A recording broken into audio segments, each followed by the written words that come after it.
All right, Brent, How's what's it up, going? my man? It's all right.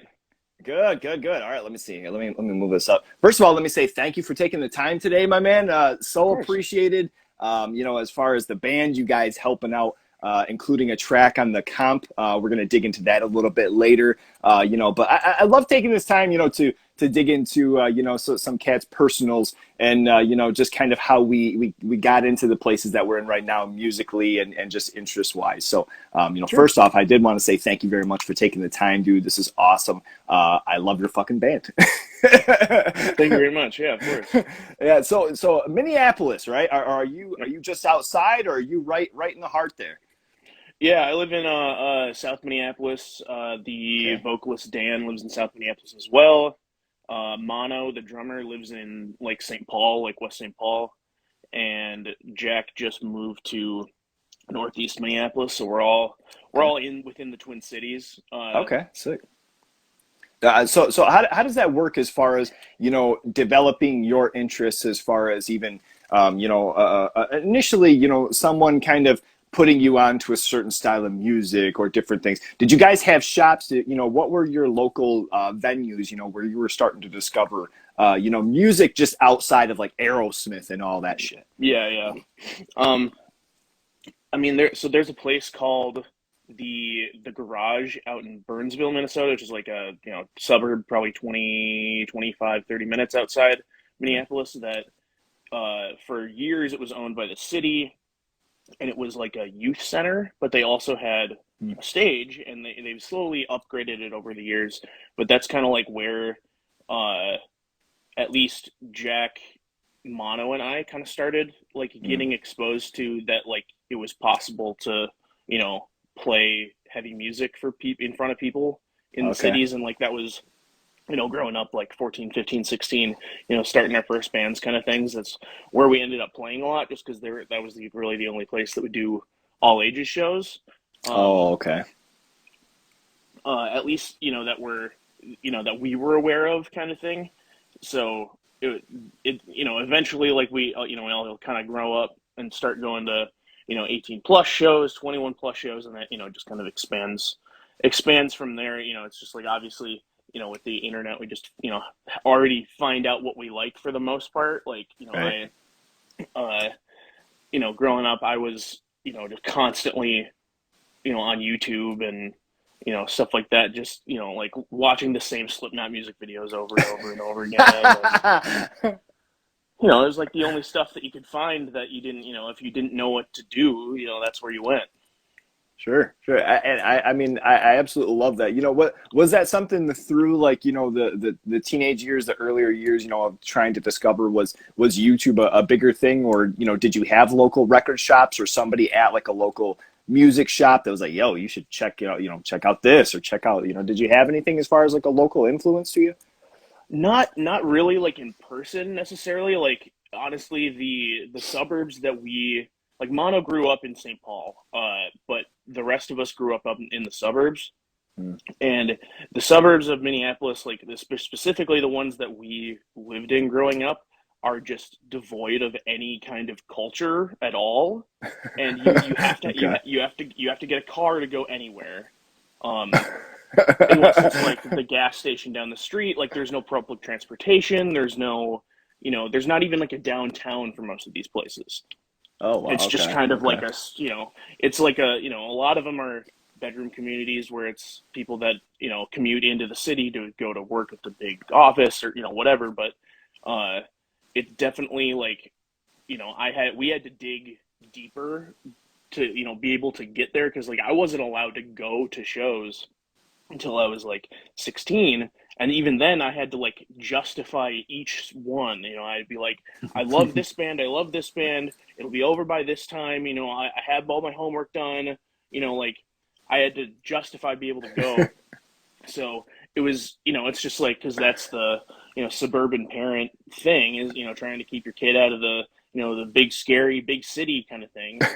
Uh, but like we eventually found like this shit that was going on, and it unfortunately it happens like later in life. I think now for most people, like most kids that discover underground music, hardcore punk, metal, whatever, that it takes longer for them to get involved because they're not allowed to.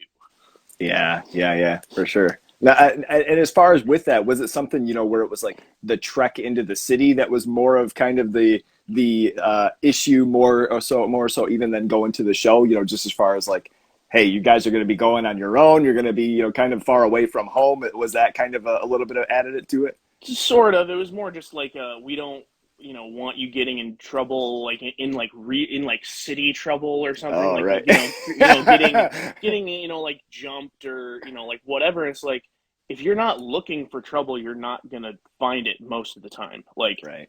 as long as you're not like walking by yourself in a dark alley, like you're probably gonna be fine as far as just like as like a young teenager kind of thing. Okay.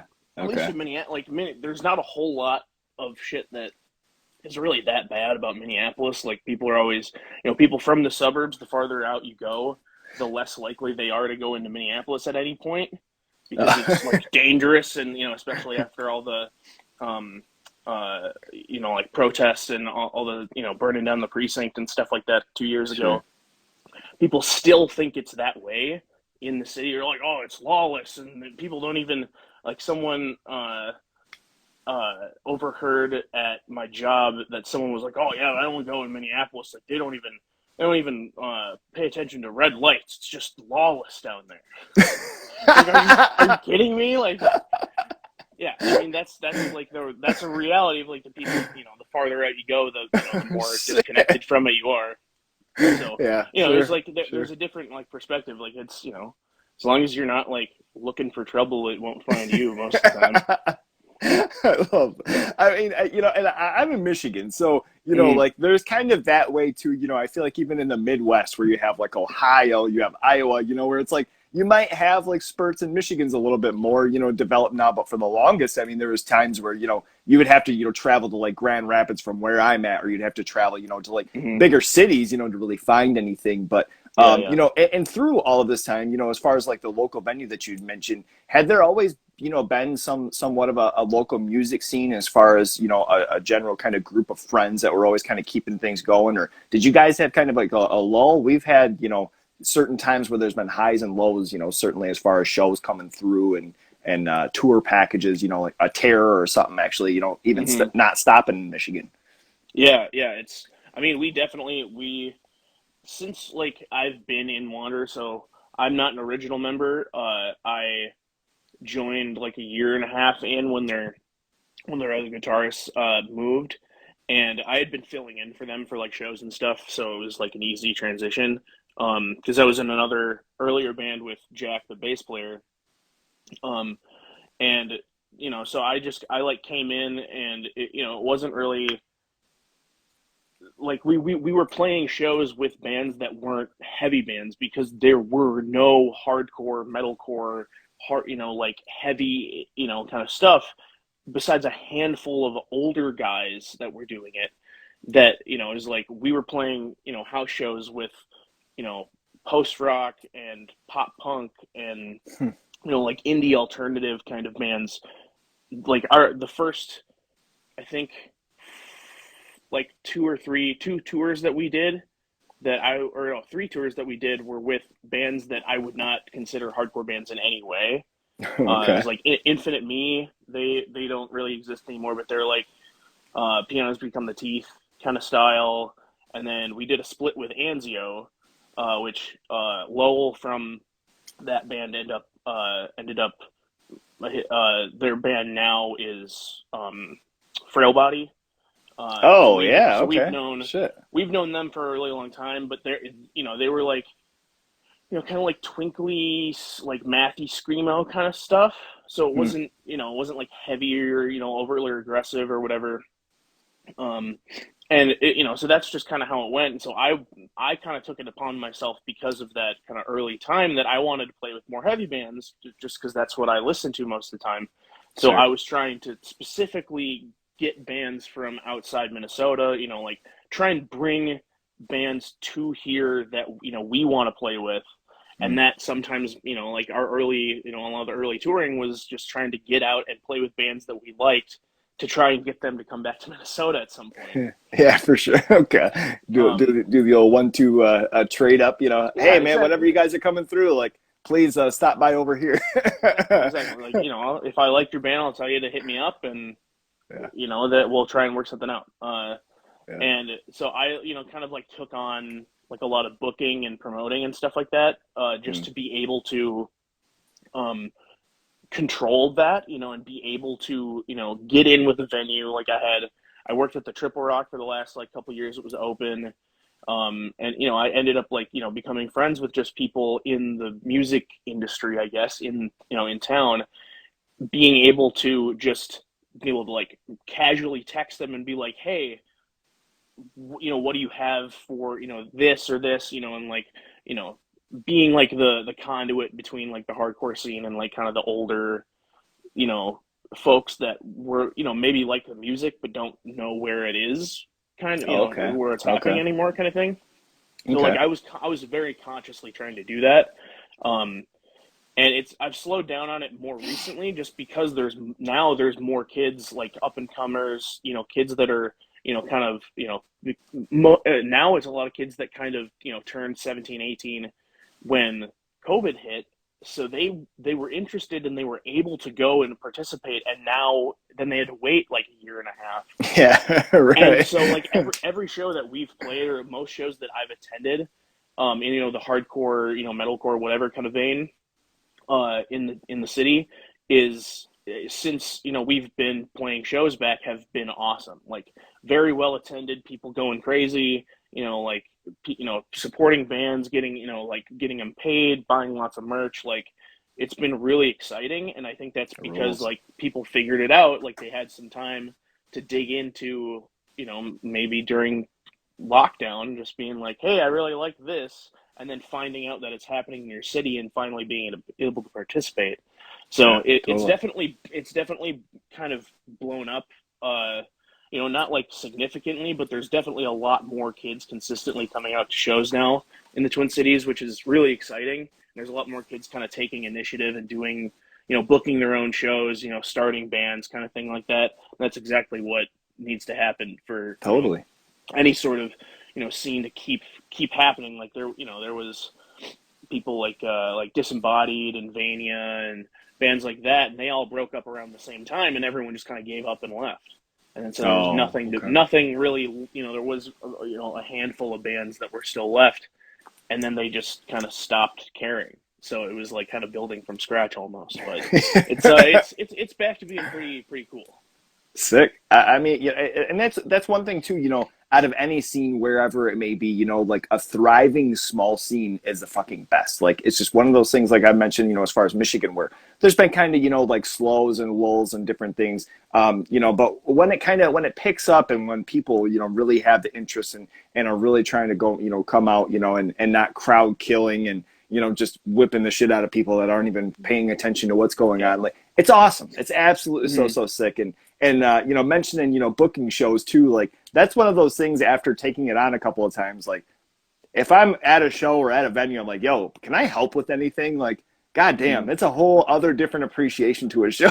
Yeah. I Like, mean, trying to pull all these people together and fucking someone dropping and last minute having to find something, and yep, it's yep. It's definitely I mean, it's definitely been more rough, just, because of, random droppings and like, just people, it's just like with post COVID kind of era. I get, like, since shows have been consistently back, that's been really hard. Is, it's just like having everything just kind of be in limbo until it's not.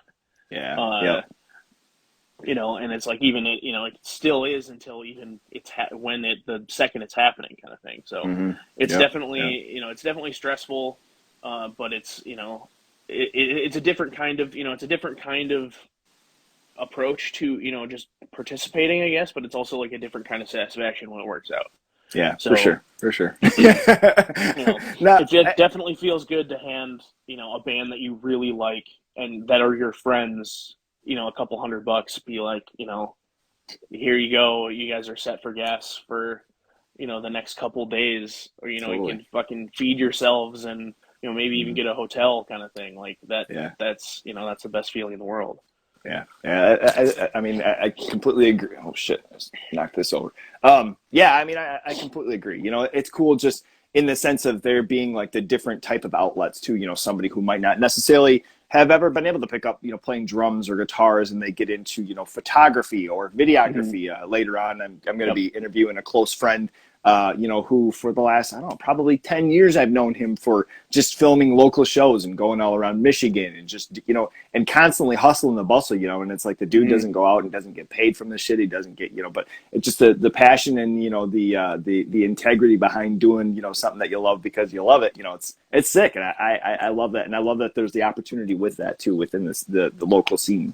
Um, Definitely. as far as guitar wise, how Mm-hmm. does that initially get brought onto you as far as maybe even tracking back a little bit from earlier interests and how guitar initially, really rung your ear?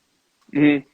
I mean, I was just thinking about this recently that I mean, definitely like I mean, I remember like watching a video when this game came out. Like Guitar Hero was such a huge thing when I was like 10 that I didn't know how to fucking play guitar, but I was just getting into like rock music, uh, being like exposed to like Led Zeppelin and like stuff like, and then being because of that game, being hearing like Slayer and Metallica and like being involved in those songs kind of thing was like I didn't realize that I wanted to do that so badly. um and then so that honestly like Guitar Hero and those like that, I mean Guitar Hero 3 specifically was a huge like I want to actually do this because this is even just the minuscule amount of playing the instrument, I guess, mhm. is through the game was super exciting to me. So I wanted to do that, and then also Drake and Josh because Drake's character looks so fucking cool Yes. playing guitar. Just sitting around playing guitar, and it's like I didn't really like the music that he was playing, but it was like it just looked like such a cool thing to just do. It wasn't even like that he looked cool because he did it. It just looked Dude, I get it. kind of like a cool thing.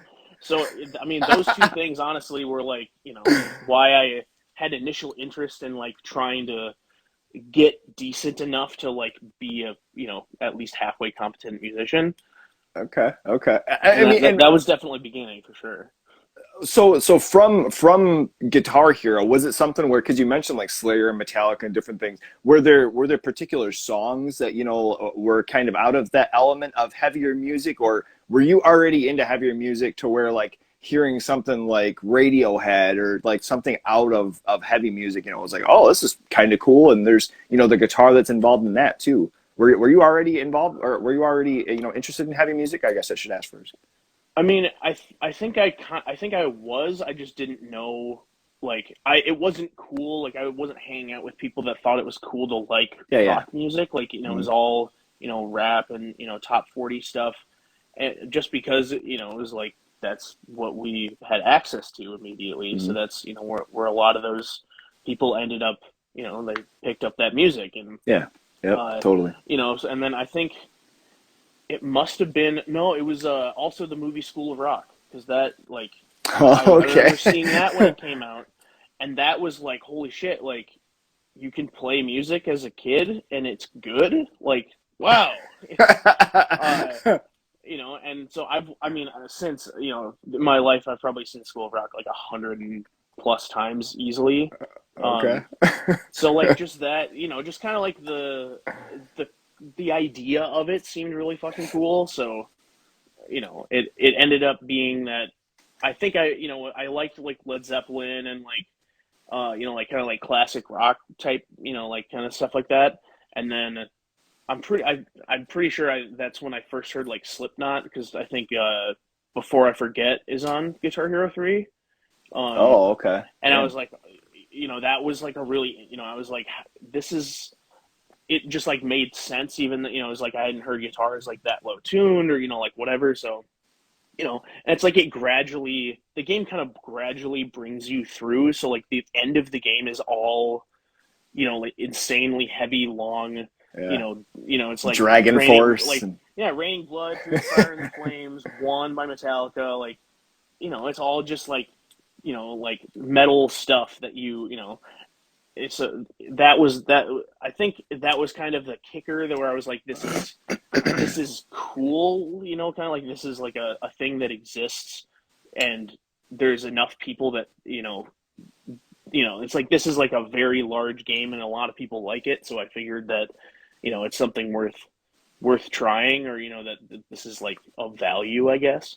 yeah, sure. Okay. I mean, what about, from that as far as your first guitar? How does that end up coming into your hand? And was it a complete, kind of 180 from playing something like Guitar Hero and be like, oh, fuck, I really have to work at this? Or did it come pretty natural? I mean, there's definitely quite a large learning curve, but I think my first guitar was like one of those like package guitars or something like that. You get it like J.C. Penney, so it was like a the shittiest PV guitar you could possibly buy, shittiest Okay. little PV amp, and it's like, so I had that, and I think I got like a DVD where it was just like the basics of playing rock guitar DVD kind of thing. So Okay. it was like learn a power chord and learn like what the names of this all the very basic stuff. So that was definitely like the beginning. Like I taught myself a lot to begin. I just wanted to. I kept getting more deeply into music and wanting to be able to play it because I was learning how to play. So it's like I had a goal of Mm. being able to play whatever song playing you know Raining Blood or whatever. So I had to to be able to do it. There's tabs out there and whatever. So it's right in front of me. I just had to practice enough to be able to physically do it, and that's it was like me just wanting to do it enough that I did it.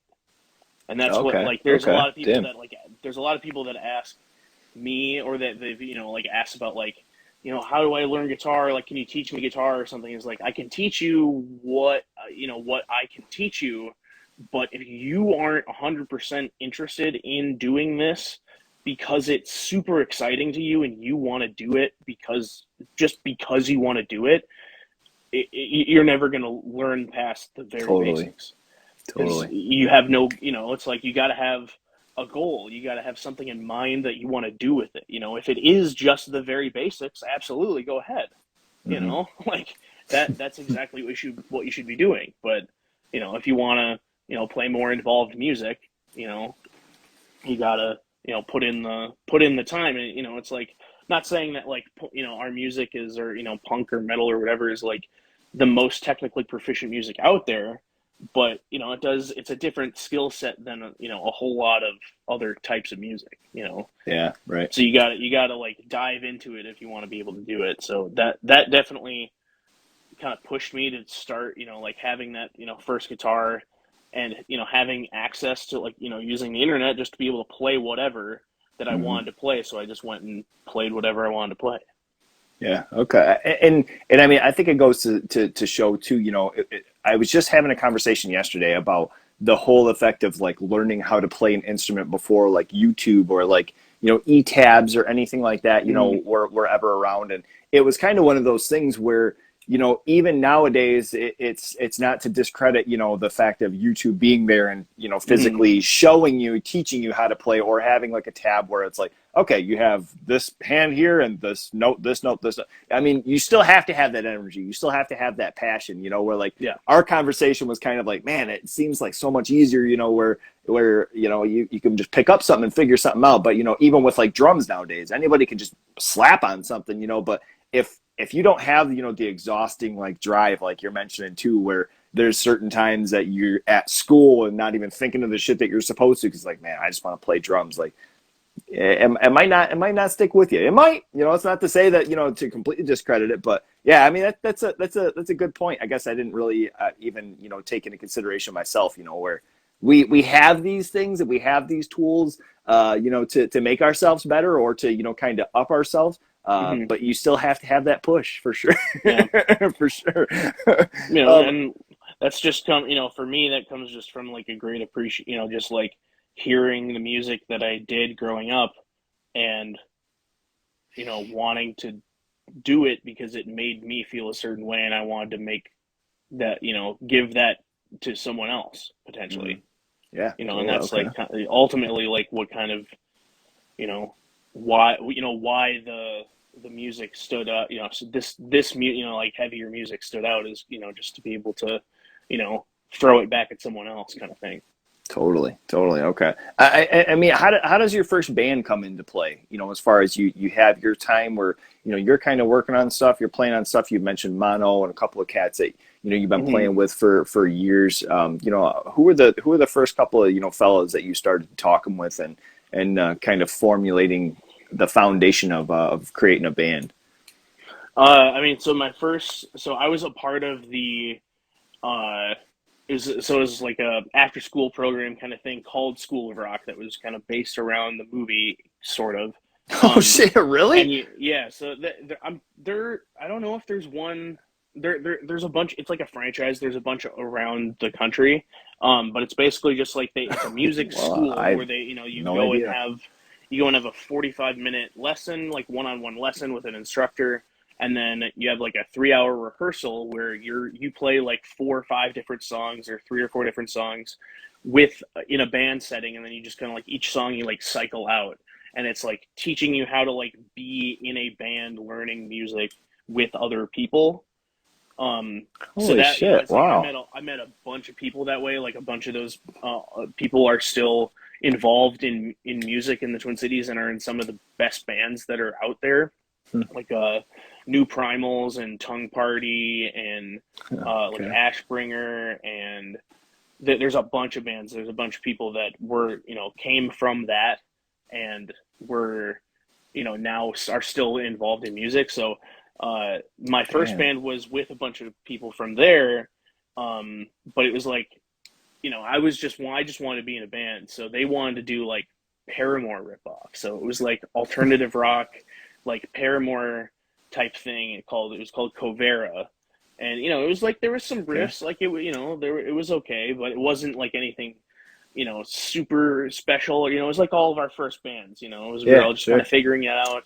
Uh, but that's when I kind of started doing all the organization, the booking kind of stuff, just because like no one else would, so I kind of had Okay. to.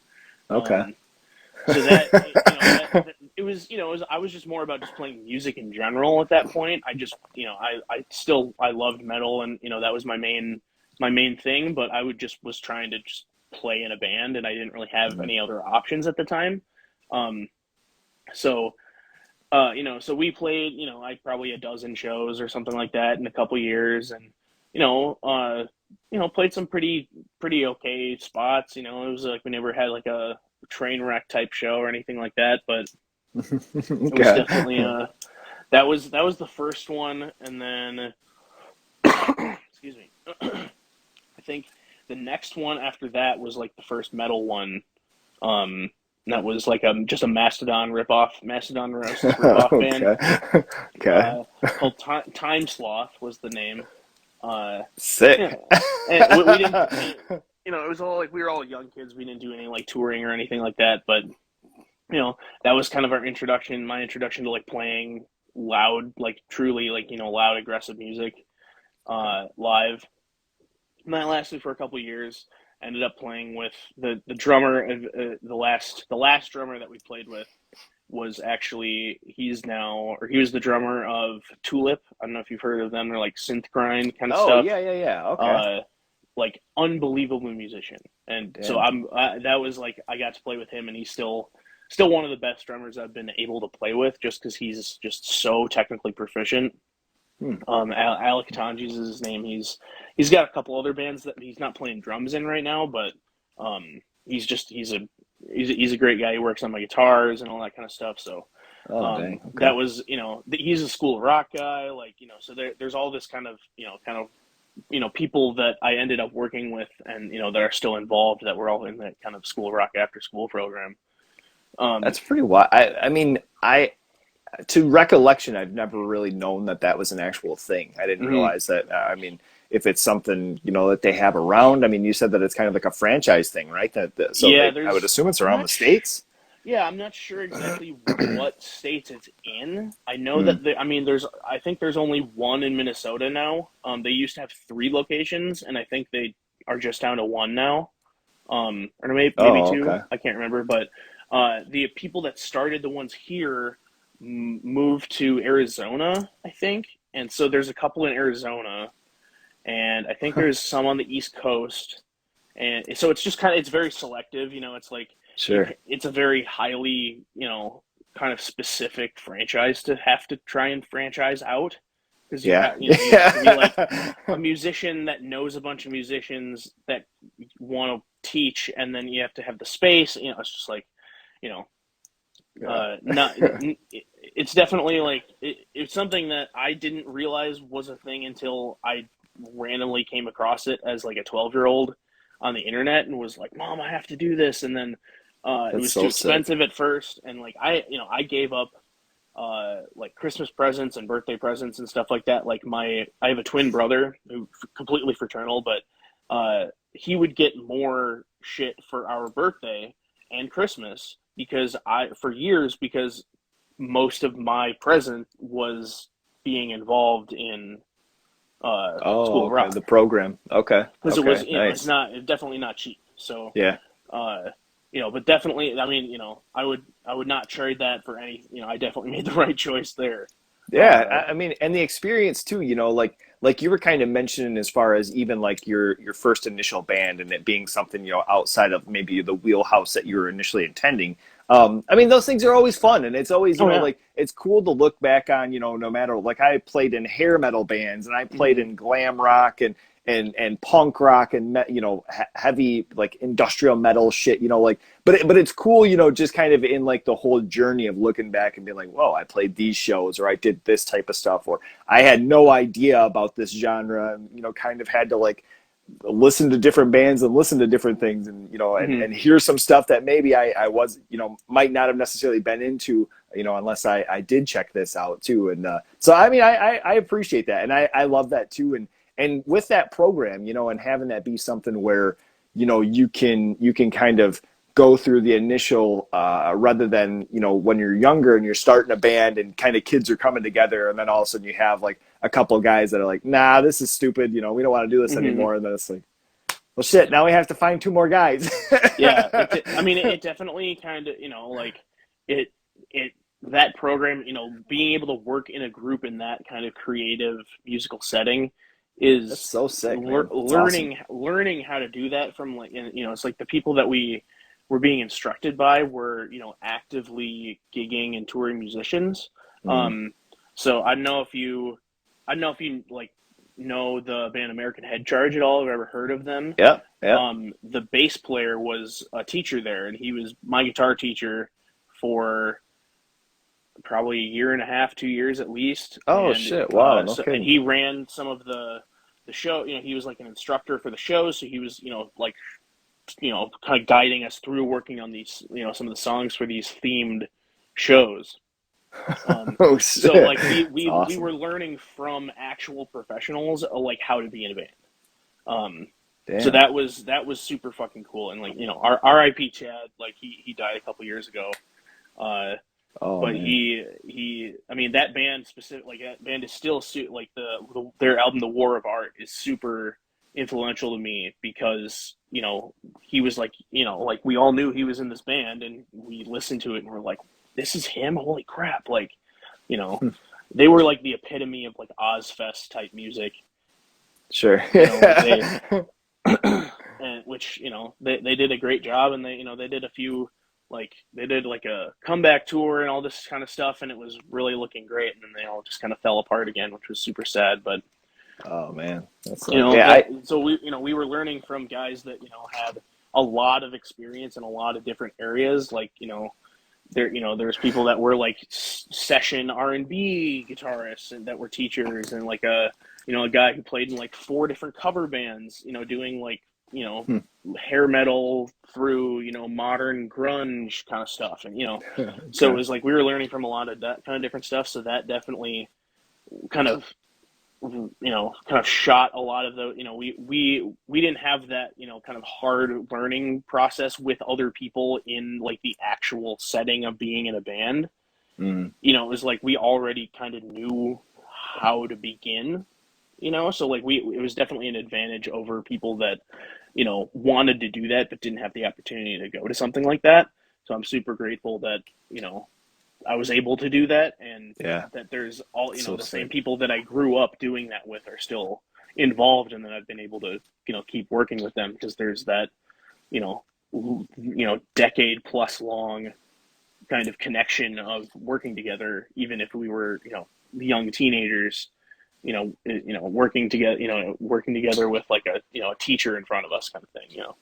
Now, is there anything like anything of an opportunity as far as like, have you ever looked into actually like going back and like doing some sort of teaching or some sort of like coaching at all? Or I don't know how that would really even work, but I've done some teaching in the past.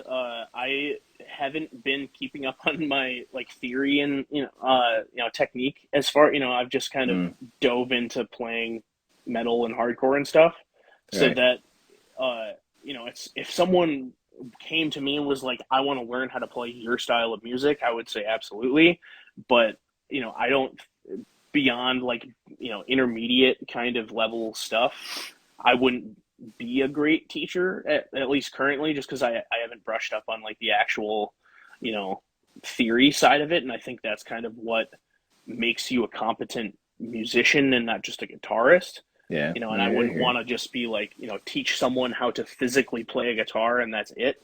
You you. know, uh, so I've basically everyone I know from that School of Rock era is are all music teachers. That's what they do as their full time job. Uh, Oh, like okay. Alec is a from Tulip. He's a he's a drum instructor. He teaches guitar as well. Lars, who plays in New Primals with my other old friend Sam, they both play. So they both play in New Primals, and they both teach music. Uh, and so they've definitely kept up on that. So that's definitely kind of the lineage of being in that program, is that there's a lot of people from that program that ended up kind of almost immediately jumping into teaching other people. You Oh, know, okay. Right. um, which I think that's really cool. I would love to do it again at some point, but uh, it would have I don't know if I could work somewhere. It would have to be like private lessons, like at their house or something like that. Just because I would be like what I learned from Chad from American Head Charge was a lot of like songwriting and like approach to creativity within the guitar, and like just showing different approaches to how you can like play. Essentially, it wasn't a lot of like, here, play this scale up and down as fast as you can. um so like like maybe that's not why I'm not quite a shredder or something like that, but I'm fine with that because it's that helped me actually grasp the concept of like writing my own music.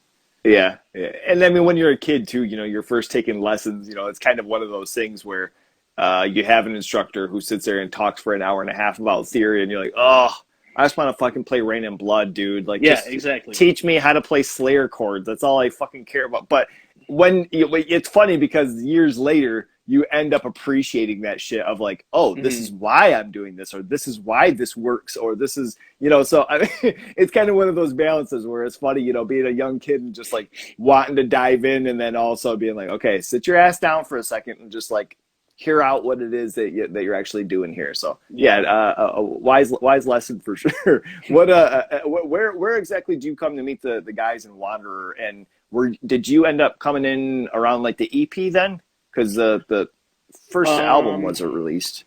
no, so Jack and I met up. So actually, mentioning Lars earlier, so Lars is the drummer of New Primals.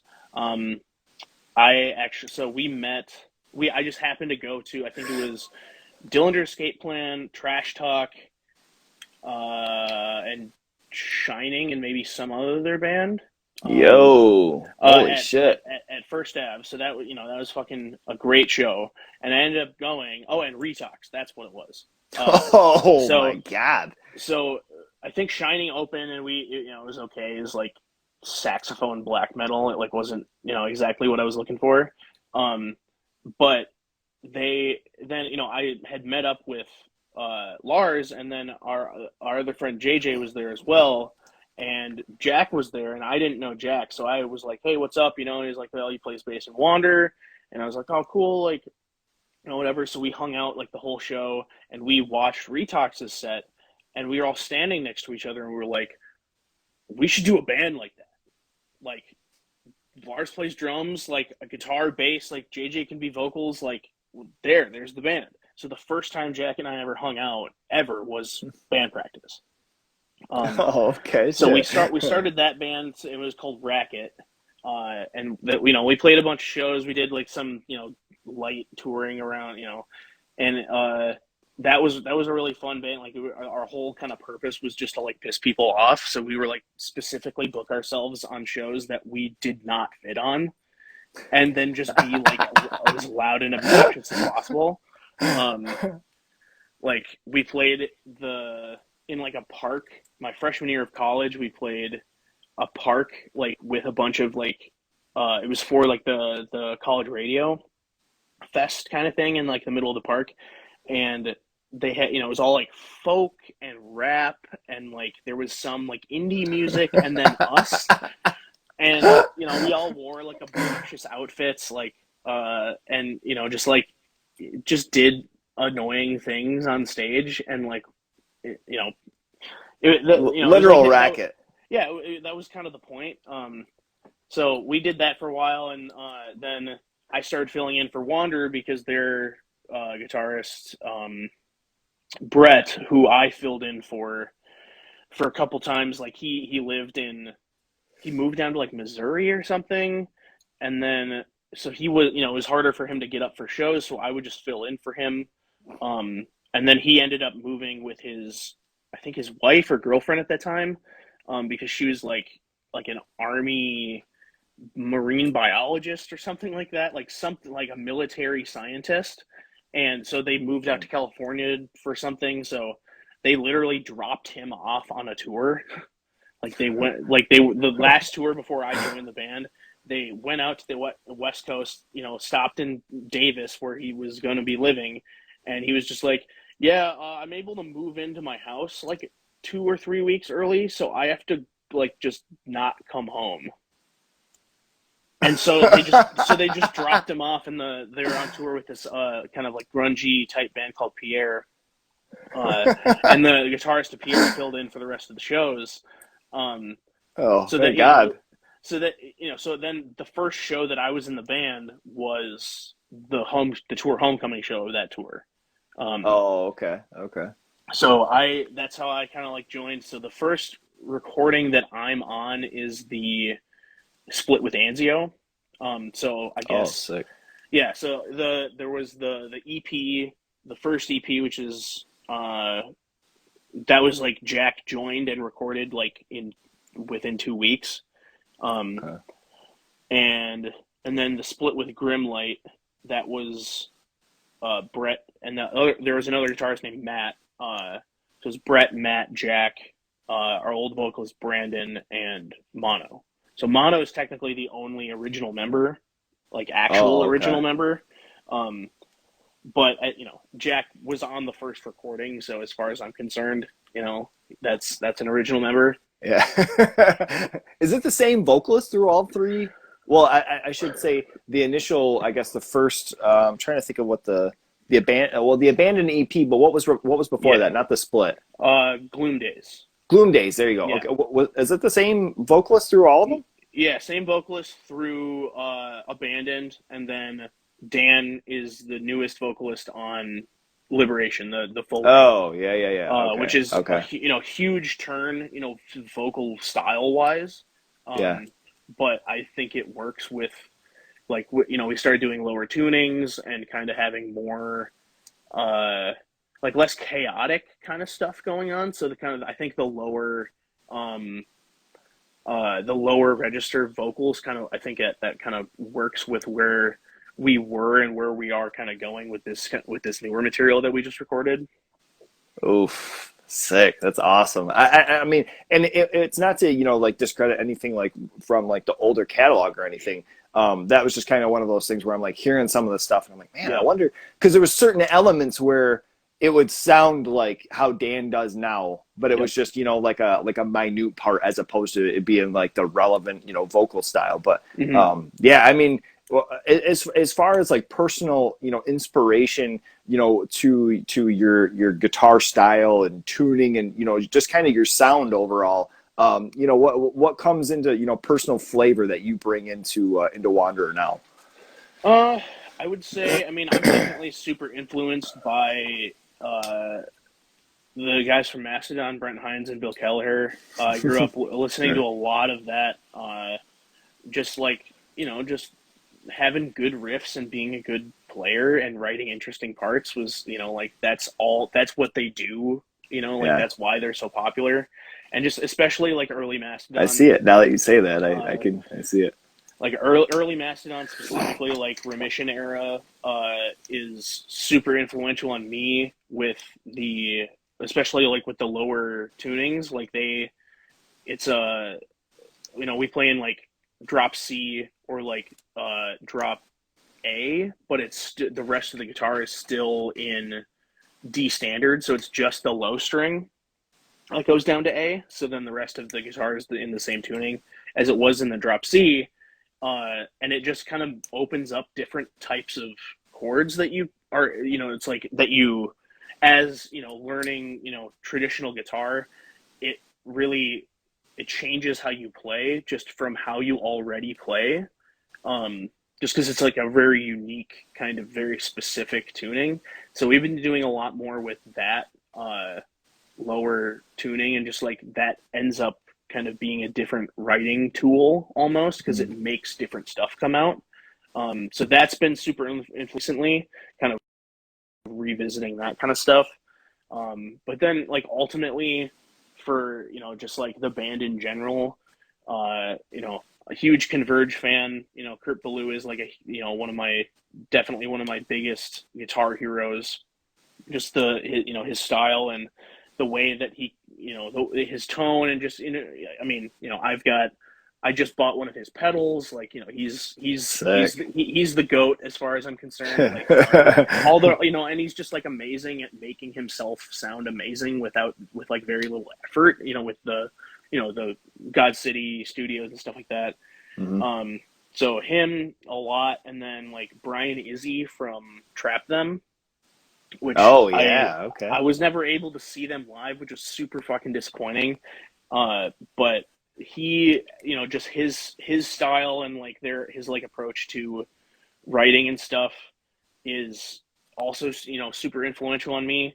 Just I love those Trap Them records, like all of them, and they're all, it's like that's more of a tone thing as well. The HM2, entombed core kind of, Hmm. that kind of guitar sound is, you know, I can't get away from it. Like I've tried and I love it so much that it just, and it works with what we're doing as a band right now.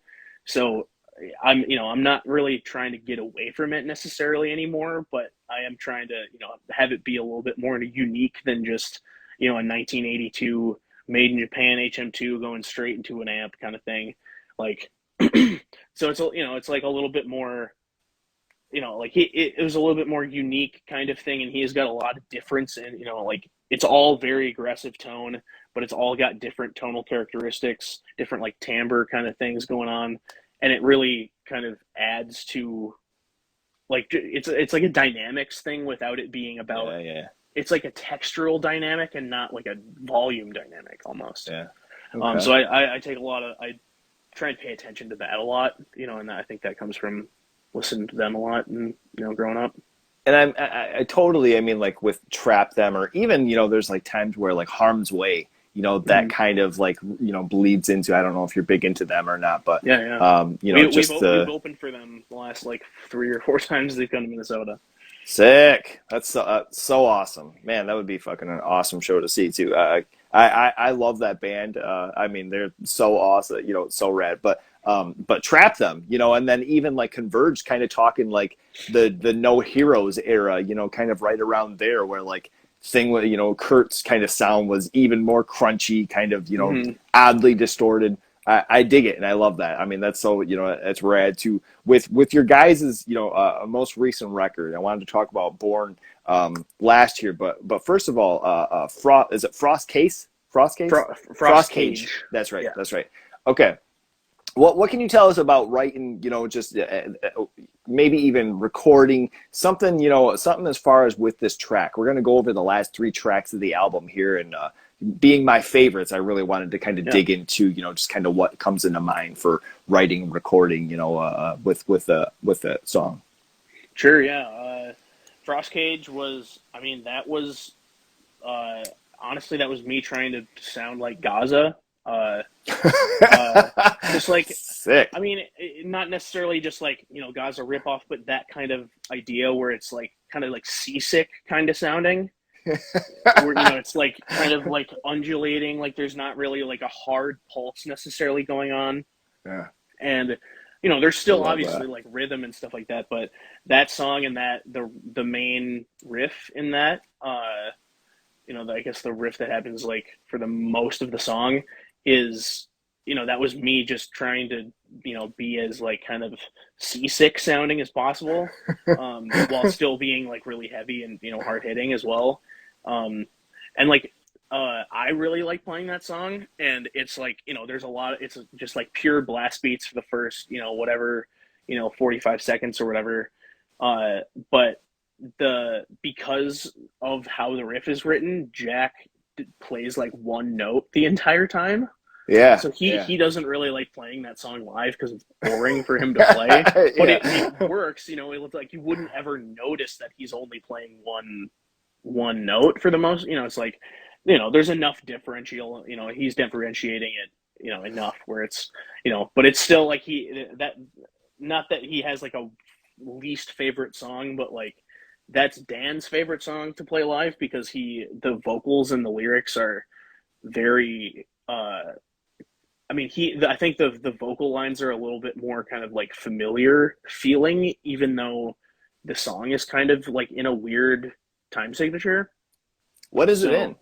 So we honestly weren't really sure how we were supposed to break it up. We just kind of Oh, felt it okay. because you can Yeah. break it up into, I think we were trying it as like a like a four and a three and a four and a two kind of type thinking, but it didn't actually work out that way because it's kind of like at least the beginning of the song, it's kind of the whole idea is, you know, it's just, you know, like straight blast beat kind of thing, and it's just kind of like moving over the top of it. So it's definitely, you know, we're still playing in time, Hmm. but it's not, we're playing like the riff and feeling the riff instead of like what the drums are doing. So it's more just about like us feeling it. We decided to stop trying to count it because it just wasn't worth it. It Yeah. fucked us up. It fucked us up more than just trying to do it. So we Yeah. just, you know, Okay. we just did it, and that's, you know, that's end up what, you know, that's kind of what it ended up as. And you know, it seems like a cop out that we didn't count it out or whatever, but like we don't record to a click ever, Yeah. Okay. so we didn't ever need to. And it does, yeah, like, you know, Dan's like a trained musician. He has a performance degree in bass guitar, and uh has been in like 1,000 bands. So like, you know, doing, and it's all like more on the progressive metal kind of side. That's been his, you know, a lot of the bands that he's been in. So he has a lot of, you know, just kind of instinct about what to do with music that's a little weird. Hmm. So, you know, that made immediate sense to him. So that one's definitely kind of on the, you know, it's kind of like a standout as far as being a little bit stranger, a little bit more like kind of off, as far as the rest of the record. But yeah, I think even along with though, even there's certain parts, and I wish that I would have written down what track it was, because just before doing this, I was playing along, playing drums along with it, and there's a part where the drums ordinarily it would just be doing, you know, a basic kind of like a punk beat over something, just a mm-hmm. basic like snare bass, you know, hi hat type of deal, but he's almost going halftime with the hi hat and then does something with the bass drum, and that's the type of shit where I absolutely love. Like, don't get me wrong, Comeback Kids, and I love hardcore for just being straight up hardcore and Mm-hmm. aggressive in your face. But having different things, even with my man Mono, as far as like his approach in some of the different things, I think I wanted to even touch on with Contended next is Mm-hmm. the drum approach that he has to some of that stuff and some of the fills and some of the work that he did. What can you tell us about that track? I mean, Contented, that was the first one that we wrote as far of like in this kind of lower tuning um for this album, and this was when Brandon was still in the band. So Oh, okay. Brandon, like we've played this version live before with Brandon. So there is a different version of the vocals. But Hmm. so then, Brandon left. It was all on good terms. Dan came in. So Brandon has a guest spot on this song. Oh So shit. Okay. we just thought that that would be a kind of a cool, throwback kind of thing.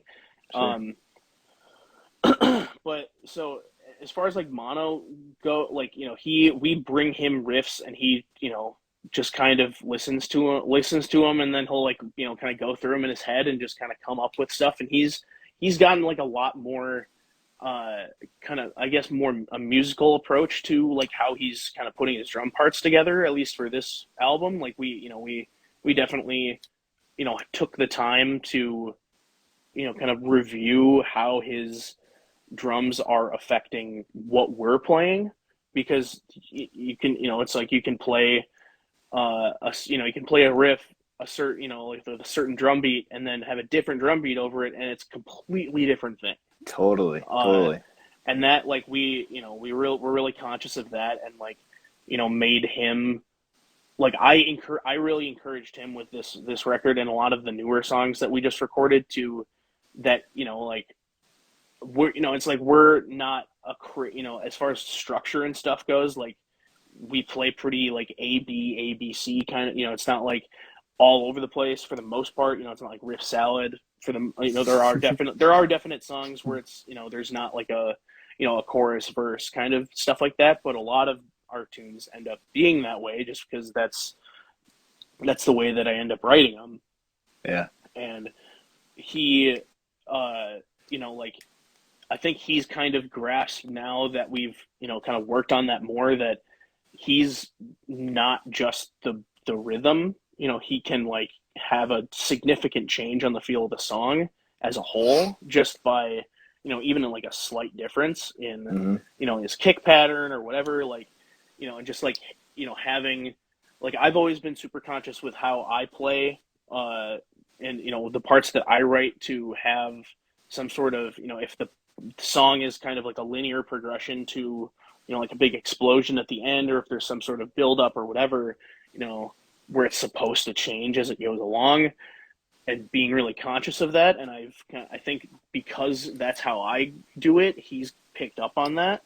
So, there's a lot of, like, we'll play, the same, it's like we play this riff and then we play another riff and we come back to that first riff, but it has a slightly different drum Something part, or we're different. Yeah. feeling it differently, or, so like we really are conscious about that. And I feel like that is, he reflects a lot of that, because that's kind of what you notice, because he's the one that does a lot of that changing and feel change and stuff like that. Oh, I And love that. It's awesome. yeah, he's, I mean, Eh, he's an incredible drummer. Like, I'm really glad that he's, uh, that we get to play with him, because he's really creative, and he hits really hard too. Like, he's a really loud drummer, and I love that.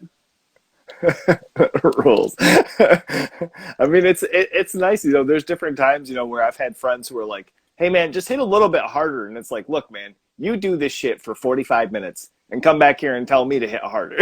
Yeah, I mean, I remember reading an interview with when Billy Reimer joined the Dillinger Escape Dillinger. Plan, Yeah. and they were, he joined, and they were trying to, like, during the recording, they were trying to get him to hit harder, and they were, they just kept being like, hit the drums harder, like, hit it like you are trying to put a hole through the head. And he just, apparently, like, they had to take like after this initial kind of like them getting pissed at him for not hitting the drums hard enough, that he was then hitting the drums super hard during some takes, and then the next day and like came back and his whole arms and hands were swollen. Like Oh they were shit. like because he was, you know, taking so much of that force from it, you know, the stick into his hand and arm, that it was, you know, it just blew up and he couldn't play drums the next day. So they just had to like wait for him to like for the swelling to go down so he could actually physically play again. So Damn. I'm like, I want you to get as close as you physically possibly can Yeah, to right. not being able to play the drums anymore when you're playing. I love it. I love it. It's awesome. I mean, what about Bourn? So when we initially, you know, were kind of touching base and putting together this comp, that was one of the tracks too, to where I know that you guys had like a live like playthrough, and it, you know, that was kind of one of the ones that was you know, possibly even a little bit more notable on the record. But you know, from start of it, just an absolute ripper. You know, a really memorable riffs to it. You know, heaviness. But the end of it was really the part, you know, where just kind of like full circle pulled me into like really, you know, digging the band and kind of listening to the record a couple times, as opposed to like really fucking digging you guys and like having this record on all the time. Like the blast part that comes in, I was just like, holy shit, you know, like what can you tell us about that track? I mean, I had a lot of fun writing that track. It was, I think I just kind of was just sitting in my room, just kind of messing around, and I knew I wanted a song with like kind of a short drum intro, because you know we've had songs where it's like a fill intro, but there's not just like a, you know, like one, you know, a handful of hits kind of into it. And that, you know, it just kind of ended up, you know, I just was like, yeah, do this, and then we're gonna play this riff, and you know, we ended up just kind of jamming on that for a while, and we were the end, which I mean, you know, there's a lot of stuff that I would say that we just like straight up stole from other bands, but like this one is like I straight up stole it from Yautja. Shout out Yautja. They're an incredible band that I've been a huge fan of for a really long time. And What they is have it? a Yautja. I don't even know if I They're know on what that is. they're on Relapse, and now they're on Relapse. They're incredible. You should, if you definitely, if you it's Yautja. It's the species name of a Oh predator, I think. shit. Okay, yeah. I do know what you're talking. Mm-hmm. The I mean, this is going to sound typical, but the drummer is absolutely insane in that band. Yep. Yeah, Okay, okay, Tyler okay. Coburn. Yeah, he is Yes. unbelievable. Like he is definitely in my top three all time favorite drummers. That like all of drummers that are currently active. It's like him, Nick Yakishin from Sumac and Baptists, and Thomas Hawk from Meshuggah. Like those three guys are the three best drummers currently doing it right now. But that band is, they're just so all over the place and so proficient while being so organic sounding at the same time. Um, and that like the very end where it's like the stop, you know, stop cut to the guitar, you know, kind of, you know, the, you know, machine gun type riff, and then instead of going into like a breakdown, like it goes into a blast kind of thing. That's, I straight up stole that from Yautja, and like I Sick. hope they're not pissed, but I mean we've played with them before, Yeah. so they would have, I think they would have said something if they were actually mad. I mean, you But could say it's like, you know, because nowadays, like, kids say, like, worship. So as oh opposed to it being like a ripoff, it's like a Yautja worship. You know, absolutely. I you mean, can go about it that way. You know, it's absolutely. fine. Shit. I mean, those guys are, Fucking they're awesome all anyway. super, they're all super cool dudes. So like, you know, I would think, you know, you know, if I wrote something and then some young kid came up to me that I didn't know and was like, "Hey, I stole your riff for my band," I'd be like, "Wow, Yeah. Sick. go ahead." Um, No, so that's awesome. That's so awesome. that part was initially, you know, it was like we had it a certain way, and we were able to kind of manipulate kind of how we were playing the rhythms at the end, just like instead of it just being, you know, it's like it would have been cool just being, you know, like a straight blast or whatever the whole time, but just that whole part was kind of about like subverting expectations of like people that know heavy music. When they hear something like that, they hear a cut to one guitar, playing a riff, like a staccato kind of riff. They're like, oh, it's gonna be like a huge crushing, kind of Yeah. thing gonna happen, All of a and sudden then it's bury or dead. we do, yeah, we do the exact opposite, Yeah. I like love it. that. And there's and then just like the kind of the metric modulation type of stuff that we do within that the kind of the rest of the riff at the end is that was just kind of us just playing around and hitting, just like thinking of something that could, flavor it up, like post, like having the structure of it. We usually come back to songs like that and just be like, where can we kind of add some little pizzazz, here or Hmm. there, kind Hmm. of thing. We definitely did that a lot more on the newer material.